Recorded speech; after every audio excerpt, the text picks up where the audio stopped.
You're still talking to a lot of CIOs, and you're hearing about all the trends that are going on in the industry today. What are you hearing about what's really are the trends that are challenging CIOs, and where do you think the future trends in IT are going to be?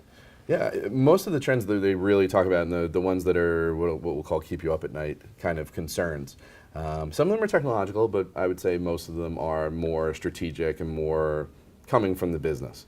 One example is you can talk about rate of change, right? So rate of change in technology, obviously, yes, we hear there's all kinds of new things happening in technology, and this might be, one of the biggest eras of change, in the last few years.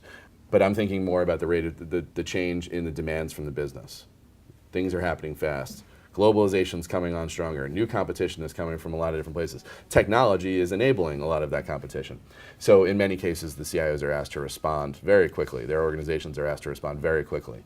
Part of it is keeping up on what's out there. What are the possibilities?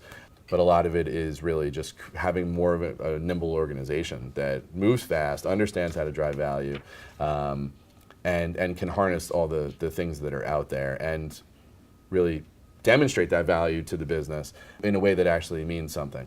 We've seen a lot of that lately, and that's one of the things that I hear CIOs talk about and in a lot of cases cringe about. And then right along the lines of that is thinking about this question of value. I mean, what is value? Right? It's a question that a lot of IT organizations and a lot of CIOs have been asking themselves for a long time. Yeah. A lot of thought leaders are saying, what is value, and understanding that there might not be a clear answer on what that is from one sector to the next, or different companies in different growth stages or with different objectives. But it's really still a very pressing issue, another keep you up at night kind of thing, of what am I doing to drive value for my company? Not just how am I cutting cost in my IT organization, but how am I driving operational improvements, and how am I helping my company grow globally?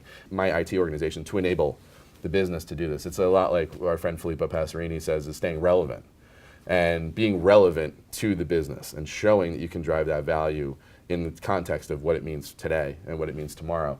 And a lot of it is also what Filippo says about anticipating. You have to be able to see into the future the trends that are going to affect you, and then be able to make those changes and advise the business on how to make those changes.